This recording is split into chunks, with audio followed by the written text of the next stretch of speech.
تھوڑا دکھی زیادہ ہے، کاروبار نہیں چلتا، روز یہ آ جاتا ہے وظیفہ دسو، تویز دو، اس پر جلال آتا ہے، وہ اچھا نہیں لگتا، وہ برا لگتا ہے، اس کو ڈانٹ دیتے ہیں۔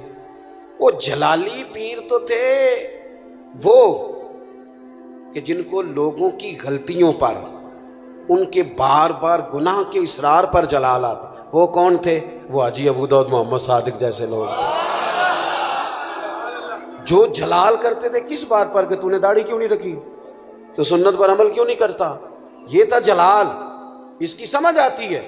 لیکن آپ کس جلال کی بات کر رہے ہیں؟ اخلاقی رویوں کی مضبوطی، آپ کا اٹھنا بیٹھنا، لینا دینا، معاملات زندگی، اس میں نفاست ہو۔ ہمارے ہاں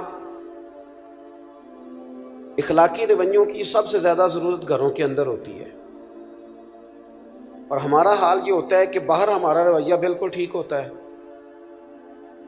اور گھر میں ہماری طبیعت بڑی سخت ہوتی ہے۔ حالانکہ سب سے زیادہ ضرورت گھر والوں کو ہے۔ اب وہ جج صاحب جو ہیں، جو گھر جاتے ہیں تو ان کا دل کرتا ہے گھر والے بھی کوئی فیصلہ ہی کرا لے مجھ سے، کوئی مقدمہ سناؤ تمہارا فیصلہ کروں۔ اور ٹیچر صاحب کہتے ہیں میں گھر جاؤں تو میرا دل ہے سارے کتابیں نکالیں، کو سبق پڑھ لیا جائے۔ علامہ صاحب، مفتی صاحب، پیر صاحب، ان کو عادت ہوتی ہے ادب کرانے کی، جوتے کوئی دوسرا ہی اٹھاتا ہے اکثر، تو ان کا بھی دل کرتا ہے کہ جب میں گھر جاؤں نا بس سارے اٹھ کے کھڑے ہو جائیں۔ وہ بھئی یہ ساری آپ کی جتنی بھی اللہ نے اعزازات دیے ہیں یہ گھر کے باہر ہیں، گھر کے اندر تو آپ بیٹے ہیں کسی کے، بھائی ہیں کسی کے، شوہر ہیں کسی کے، بیوی منتظر ہے، اس نے سارے دن کی باتیں آپ سے کرنی ہیں، وہ سب سے زیادہ خیر کا آپ کو جانتی ہے، لیکن آپ کہتے ہیں میں تھکا ہوا آ جاؤں، تو نے بات شروع کر دی ہے۔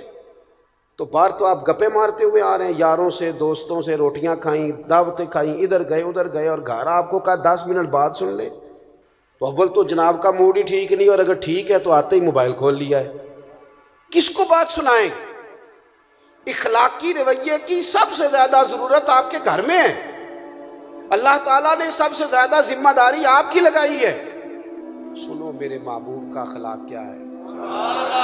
سیدہ طیبہ طاہرہ ام المومنین حضرت عائشہ صدیقہ، صدقے ان راہوں کے جہاں سے ہماری ماں چلا کرتی تھی، اس خاتون کے کیا کہنے کہ جن کے گھر آ کے رسول کریم سکون اور آرام محسوس فرماتے تھے۔ حضرت عائشہ صدیقہ رضی اللہ تعالیٰ، حضرت عائشہ صدیقہ کہتی ہیں ایک دن حضور مجھ سے فرمانے لگے، ضروری نہیں کہ کوئی بندہ باقاعدہ شکایت کرے، آپ لب و لہجے سے تو بھی سمجھے نا، آپ انداز سے بھی سمجھے نا کہ بات کہاں پہنچ گئی ہے۔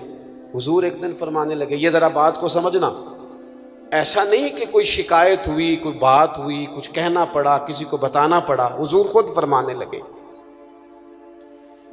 کریم محبوب علیہ السلام فرمانے لگے، عائشہ ایک بات کروں تم سے؟ یا رسول اللہ کیجیے۔ فرمایا جب آپ مجھ سے ناراض ہوتی ہیں تب بھی مجھے پتہ چل جاتا ہے، اور جب آپ راضی ہوتی ہیں پھر بھی پتہ چل جاتا ہے، مجھے پتہ چل جاتا ہے۔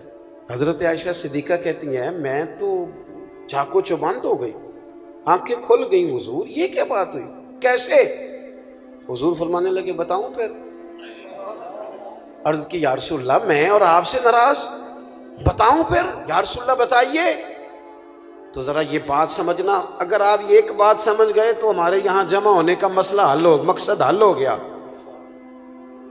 حضور فرمایا یار ضروری ہے کہ کوئی احتجاج ہی کرے تو بات سنی جائے، اپنے ارد گرد والوں کے جذبات کا بھی تو خیال رکھو نا، وہ کیا سوچتے ہیں کس دکھ میں، ضروری ہے کہ بہت رو کے ہی بتایا جائے تو ہم مسئلہ حل کریں۔ کریم محبوب فرمانے لگے عائشہ سنو، کبھی کبھی قسم اٹھاتی ہو؟ یا رسول اللہ اٹھاتی ہوں۔ فرمایا جب خوش ہوتی ہو نا، مجھ سے راضی ہوتی ہو، تو پھر کہتی ہو مجھے محمد عربی صلی اللہ علیہ وسلم کے رب کی قسم، اور جب تمہارے دل میں کوئی بات ہوتی ہے تو پھر کہتی ہو مجھے حضرت ابراہیم خلیل کے رب کی قسم۔ سیدہ طیبہ طاہرہ حضرت عائشہ کہتی ہیں میری کیفیت یہ بنی کہ میں لبوں سے ہنس رہی تھی اور آنکھوں سے رو رہی تھی۔